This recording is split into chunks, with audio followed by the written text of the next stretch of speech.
नमस्ते दोस्तों, जोहार। मैं अभिषेक चक्रवर्ती आप सभी का फिर से अपने यूट्यूब चैनल पर स्वागत करता हूं। दोस्तों क्लास 9 का जो साइंस विषय का एग्जाम हुआ उसका फटाफट से आंसर्स आप लोग मिलाते चलिए, कौन कितना आंसर सही करेक्ट किए हैं। ठीक है, लास्ट में कमेंट करके भी बताइएगा। पहला जो पूछा गया, कौन जो है सदिश राशि नहीं है, तो कौन सदिश राशि नहीं है दोस्तों, ये क्वेश्चन मैंने मॉर्निंग में कराया है। चाल जो होगा इसका करेक्ट आंसर हो जाएगा। चलिए नेक्स्ट क्वेश्चन को देख लेते हैं। चाल का ऐसा मात्रक क्या होता है, मैंने मॉर्निंग में बताया हुआ था। चाल का ऐसा मात्रक होता है मीटर पर सेकंड, जो होगा यहाँ पे आपका करेक्ट आंसर हो जाएगा। चलिए नेक्स्ट क्वेश्चन की ओर चलते हैं दोस्तों। क्या पूछा गया देख सकते हैं नेक्स्ट क्वेश्चन में, निम्न में से कौन सही है, तो निम्न में से कौन सा सही है दोस्तों, आपने एक रूल पढ़ा हुआ है। क्वेश्चन नंबर जो 3 का करेक्ट आंसर हो जाएगा ऑप्शन नंबर 2 बिल्कुल करेक्ट है। v square equals to u square plus 2as जो है करेक्ट हो जाएगा। चलिए देखते हैं क्या पूछा गया, निम्न में से किसका जड़त्व तो कम है पूछा गया दोस्तों। तो जो सबसे भारी होता है उसका जड़त्व तो ज्यादा होता है, जो कम होता है उसका सबसे जड़त्व तो कम होता है। तो इनमें से सबसे हल्का कौन है, साइकिल, तो साइकिल का जड़त्व तो क्या होगा, कम होगा। ठीक है, इसके बाद दोस्तों क्वेश्चन नंबर 5 देख सकते हैं। क्या पूछा गया, 2 kg द्रव्यमान वाली वस्तु को 5 मीटर पर सेकंड की स्पीड से त्वरित करने के लिए कितने बल की आवश्यकता होगी। ठीक है, तो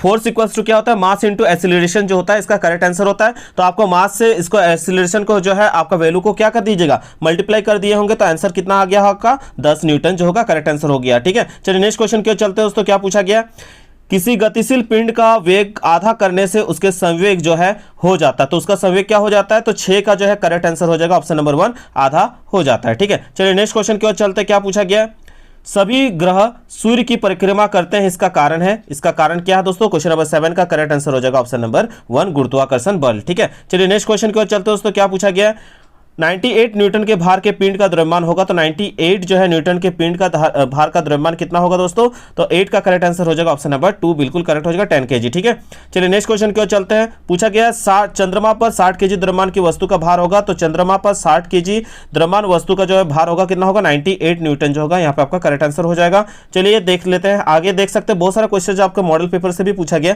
निम्न में से कौन सा सही है दोस्तों, अभी हम लोगों ने पढ़ा F बराबर क्या होता है, जो आपका कार्य बराबर W बराबर जो है आपका क्या होता है, वर्क बराबर बल इंटू विस्थापन, जो है आपका करेक्ट आंसर हो जाएगा। ठीक है, तो 10 का आंसर क्या होगा दोस्तों, 10 नंबर का ऑप्शन नंबर 2 बिल्कुल करेक्ट हो जाएगा। चलिए नेक्स्ट क्वेश्चन को देख सकते हैं दोस्तों। क्या पूछा गया, शक्ति का मात्रक है, तो शक्ति का मात्रक क्या होगा दोस्तों, 11 का जो है करेक्ट आंसर हो जाएगा, 11 का ऑप्शन नंबर 2 वाट जो होगा करेक्ट आंसर हो जाएगा। चलिए नेक्स्ट क्वेश्चन की ओर चलते हैं। क्या पूछा गया, ध्वनि का वेग किसमें अधिक होता है, तो ध्वनि का वेग जो है किसमें अधिक होता है दोस्तों, 12 का करेक्ट आंसर हो जाएगा ऑप्शन नंबर 1 ठोस में। ठीक है, चलिए नेक्स्ट क्वेश्चन की ओर चलते हैं दोस्तों। इसी तरह से दोस्तों आप लोग क्लास जो है 10 का भी अच्छे से धुआंधार तरीके से तैयारी कराया जाएगा। कितने बच्चे करना चाहते हैं क्लास 10 का तैयारी, नीचे कमेंट कीजिएगा। क्वेश्चन नंबर जो 13 में पूछा गया था, किसी तरंग वेग v तरंगदैर्घ्य जो है लैम्ब्डा, यहाँ पे आवृत्ति दिया गया n का संबंध होता है, तो ये आप लोगों को फॉर्मूला बताया गया हुआ है। ऑप्शन नंबर 2 जो होगा इसका करेक्ट आंसर हो जाएगा 13 का ऑप्शन नंबर 2। ठीक है, चलिए नेक्स्ट क्वेश्चन की ओर चलते हैं दोस्तों। क्या पूछा गया, निम्न में से कौन पदार्थ है, तो कौन पदार्थ है पूछा गया दोस्तों, तो यहां पे पदार्थ पूछा गया है। ठीक है, तो 14 का करेक्ट आंसर हो जाएगा ऑप्शन नंबर 2 ठंडा पेय। ठीक है, तो ठंडा पेय जो है आपका पदार्थ में आएगा।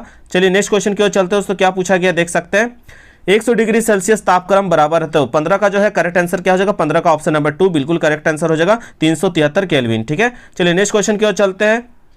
जल का क्वथनांक कितना होता है दोस्तों, तो जल का क्वथनांक कितना होता है, यहाँ पे 16 का जो है करेक्ट आंसर हो जाएगा आपका ऑप्शन नंबर 2 जो होगा करेक्ट आंसर हो जाएगा। ठीक है, 16 का 2। चलिए नेक्स्ट क्वेश्चन की ओर चलते हैं। क्या पूछा गया, निम्न में से कौन कोलाइड है, तो निम्न में से कोलाइड कौन है दोस्तों, तो 17 का जो है करेक्ट आंसर हो जाएगा ऑप्शन नंबर 2 धुआं। चलिए नेक्स्ट क्वेश्चन की ओर चलते हैं। क्या पूछा गया देख सकते हैं, यहाँ पे बोला गया निलंबन में परिक्षेपित कणों का आकार होता है, तो परिक्षेपित कणों का आकार कैसा होता है निलंबन में, तो ऑप्शन नंबर 2 100 नैनोमीटर से जो है ये छोटा होता है, याद रखिएगा इसको। ठीक है, चलिए आगे क्वेश्चंस को देखते हैं। क्या बोला गया है, निम्न में कौन तत्व नहीं है पूछा दोस्तों, तो ऑक्सीजन, तांबा, चांदी, यहाँ पे दिया गया पानी, तो तत्व नहीं है पूछा गया। ठीक है, देखिए पानी जो है दोस्तों H2O, पानी का जब हम रासायनिक सूत्र लिखते हैं H2O जो कि एक यौगिक है, ये तत्व में नहीं आएगा। ठीक है, तो यहाँ पे आपका करेक्ट आंसर क्या हो जाएगा, ये जो क्वेश्चन नंबर 19 पूछा गया इसका करेक्ट आंसर हो जाएगा ऑप्शन नंबर 4। ठीक है, ये सब आप क्लास 10 में और डीपली पढ़िएगा, तो आप लोग चाहते हैं तो वो मैं रेगुलर आप लोग के लिए वीडियोस अपलोड कर दूंगा। ठीक है, साधारण नमक का रासायनिक सूत्र है, तो साधारण नमक का जो है आपका रासायनिक सूत्र क्या होगा दोस्तों, क्वेश्चन नंबर 20 का जो है करेक्ट आंसर हो जाएगा ऑप्शन नंबर 1 NaCl। ठीक है, चलिए नेक्स्ट क्वेश्चन की ओर चलते हैं दोस्तों। क्या पूछा गया है, सूत्र H2O का साधारण नाम है, तो H2O का साधारण नाम क्या है, तो H में आपका हाइड्रोजन और ऑक्सीजन, H2O में दोनों ही आता है। ठीक है, तो यहाँ पे ऑप्शन नंबर 1 और 2 दोनों ही करेक्ट हो जाएगा। चलिए नेक्स्ट क्वेश्चन देख लेते हैं दोस्तों। क्वेश्चन नंबर 22, 0.4 मोल CO2 बराबर है, तो 0.4 मोल जो है CO2 बराबर है 22 का जो है करेक्ट आंसर क्या हो जाएगा, 22 नंबर का ऑप्शन नंबर जो है यहाँ पे आप देख सकते हैं ऑप्शन नंबर 2 जो है करेक्ट आंसर हो जाएगा। ठीक है, चलिए नेक्स्ट क्वेश्चन की ओर चलते हैं दोस्तों। क्वेश्चन नंबर यहाँ पे देख सकते हैं 23 को आप लोग कैलकुलेट किए होंगे। ठीक है, तो कैलकुलेट करने के लिए जो फॉर्मूला बताया गया था ये क्या बताता है दोस्तों, तो ये जो कणों के समूह को क्या कहा जाता है, तो इस कणों के समूह को 23 नंबर का जो है करेक्ट आंसर हो जाएगा ऑप्शन नंबर 2। अनु पे जो है यहाँ पे आपका करेक्ट आंसर नहीं, सॉरी, ऑप्शन नंबर जो होगा यहाँ पे आपका इसको क्या कहा जाता है, मोल कहा जाता है, बिल्कुल करेक्ट होगा। ठीक है, चलिए नेक्स्ट क्वेश्चन की ओर चलते हैं। मैग्नीशियम की परमाणु की संख्या 12 है, तो इसकी संयोजकता क्या होगी, तो ये आप सभी तोड़े हैं क्या, पहले वह जो कक्षा पे होता है 2 फिर 8, ठीक है, तो 2 और 8 और अंतिम कक्षा में कितना बचेगा 2। ठीक है, तो इसकी संयोजकता कितनी होगी दोस्तों, 2 जो होगा इसका संयोजकता होगा। ठीक है, तो इसको आप लोग इस तरह से टिक कर दिए होंगे, ऑप्शन नंबर 2 जो है 24 का करेक्ट हो जाएगा। ठीक है, चलिए नेक्स्ट क्वेश्चन की ओर चलते हैं। 24 के बाद सीधा हम लोग 25 नंबर पे पूछा गया है ऑक्सीजन का सही इलेक्ट्रॉनिक विन्यास क्या होगा, तो ऑक्सीजन का परमाणु संख्या कितना होता है 8, यहाँ पे आप सभी जानते हैं ऑक्सीजन का परमाणु संख्या क्या होता है 8। इसको जब आप इलेक्ट्रॉनिक विन्यास में लिखिएगा तो पहला कक्षा में 2 होता है, अंतिम कक्षा में कितना बच रहा है यहाँ पे 6। ठीक है, तो इसका इलेक्ट्रॉनिक विन्यास क्या होगा 2 6, तो ऑप्शन नंबर जो है आपका 2 करेक्ट हो जाएगा। चलिए नेक्स्ट क्वेश्चन की ओर देख लेते हैं। क्या बोला गया, यदि किसी तत्व का परमाणु क्रमांक A तथा परमाणु द्रव्यमान Z है तो उसके परमाणु में उपस्थित न्यूट्रॉनों की संख्या होगी, तो 26 का जो है करेक्ट आंसर हो जाएगा यहाँ पे आपका ऑप्शन नंबर 3 जो होगा करेक्ट हो जाएगा। ठीक है, नेक्स्ट क्वेश्चन की ओर चलते हैं। क्या पूछा गया देख सकते हैं, जीवन की मौलिक इकाई है, एकदम इजी क्वेश्चन है। जीवन की मौलिक इकाई क्या होती है दोस्तों, आपका कोशिका होती है। 27 का ऑप्शन नंबर 2 जो है बिल्कुल करेक्ट हो जाएगा। चलिए 28 देख लेते हैं क्या पूछा गया है। कोशिका का पावर हाउस है, तो कोशिका का पावर हाउस किसे कहते हैं, माइटोकॉन्ड्रिया जो है ऑप्शन नंबर 1 करेक्ट हो जाएगा। ठीक है, चलिए नेक्स्ट क्वेश्चन की ओर देख लेते हैं। क्वेश्चन नंबर 29 में पूछा गया कोशिका के अंदर प्रोटीन का संश्लेषण कहाँ होता है, ये क्वेश्चन मॉर्निंग में बताया गया था ना आप लोग को, तो 29 का जो है करेक्ट आंसर हो जाएगा ऑप्शन नंबर 2 राइबोसोम में। ठीक है, चलिए नेक्स्ट क्वेश्चन को देख लेते हैं। क्या पूछा गया यहाँ पे देख सकते हैं, क्वेश्चन नंबर 30 कॉर्क कोशिका में पाया जाता है, तो कॉर्क कोशिका में पाया जाता है, 30 का करेक्ट आंसर होगा बिल्कुल ऑप्शन नंबर 1 सुब्रिन जो होगा करेक्ट हो जाएगा। आप लोग उस पर ध्यान दीजिएगा, जो मैं अभी टिक कर रहा हूं आप लोग मिलाते चलिएगा। ठीक है, हालांकि इस बच्चे ने बहुत सारे आंसर्स को करेक्ट आंसर किया है। नेक्स्ट क्वेश्चन 31 पे पूछा गया ट्रेकिया और अंडवाहिनी में पाए जाने वाले उत्तक है, तो ट्रेकिया और अंडवाहिनी में जो है पाए जाने वाले उत्तक जो है आपका 31 का जो है करेक्ट आंसर हो जाएगा ऑप्शन नंबर यहाँ पे 3।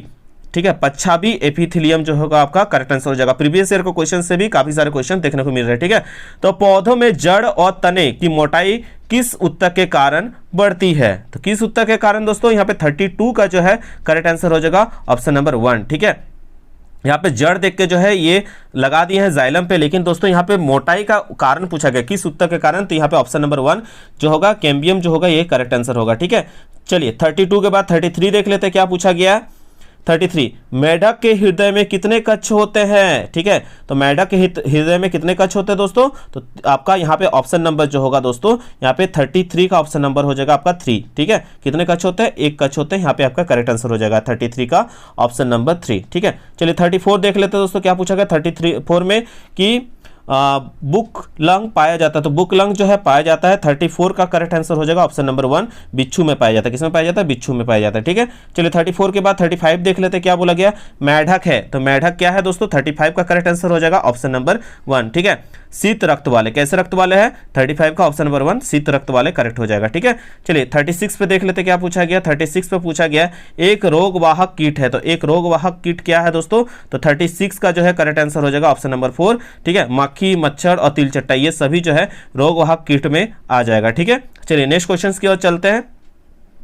एक दीर्घकालिक रोग है, तो एक दीर्घकालिक रोग क्या होगा दोस्तों, 37 का करेक्ट आंसर हो जाएगा। यहाँ पे देखिए एक दीर्घकालिक रोग में जो हैजा भी जो है ये करेक्ट आंसर में आएगा, और यहाँ पे 37 का जो है दोस्तों ऑप्शन नंबर 4 एक्जिमा भी ये भी करेक्ट है। ठीक है, हालांकि बोर्ड इसको क्या मानती है इस पर देखना होगा, लेकिन यहाँ पे आप लोग अगर ऑप्शन 4 टिक आउट किए तो ये आपका सही हो जाएगा। ठीक है, चलिए नेक्स्ट क्वेश्चन की ओर चलते हैं। क्वेश्चन नंबर 38 पे बोला है किस पोषक तत्व की कमी के कारण एनीमिया बीमारी होती है, तो लोहा के कारण जो है, लोहा पोषक तत्व के कमी के कारण जो है एनीमिया बीमारी होती है। ठीक है, नेक्स्ट क्वेश्चन की ओर चलते 39 में बोला गया दाल से हमें क्या प्राप्त होता है, तो दाल से बिल्कुल आप सभी ने सही सोचा, प्रोटीन हमें प्राप्त होता है 39 का। चलिए लास्ट क्वेश्चन दोस्तों देख लेते हैं, कितना आपने सही किया आप लोग नीचे कमेंट कीजिएगा। 40 में पूछा गया भारत में हरित क्रांति के कारण भोजन उत्पादन में वृद्धि हुई है, तो आप सभी पढ़े हुए थे, देखिए किस क्रांति के कारण, मुंह से निकल जा रहा है डायरेक्ट हरित क्रांति के कारण। ठीक है, इसमें HY भी जो है सीड्स लाया गया था, बीज का बात किया गया था, ठीक है। और इसके जो है यहाँ पे भारत में हरित क्रांति के जनक कौन थे, जो है स्वामीनाथन, ठीक है। तो दोस्तों इस तरह से आपने 40 में से कितना करेक्ट आंसर किया है आप लोग नीचे कमेंट करके बताइएगा। आगे आप लोग जो है क्लास 10 की तैयारी किस किस सब्जेक्ट की करना चाहते हैं वो भी नीचे कमेंट करके बताइएगा, ठीक है। तो आशा करते हैं दोस्तों आज का वीडियो आप सबको पसंद आएगा, पसंद आए तो बिल्कुल लाइक शेयर एंड कमेंट करना ना भूले। तब तक के लिए दोस्तों धन्यवाद, जय हिंद, वंदे मातरम।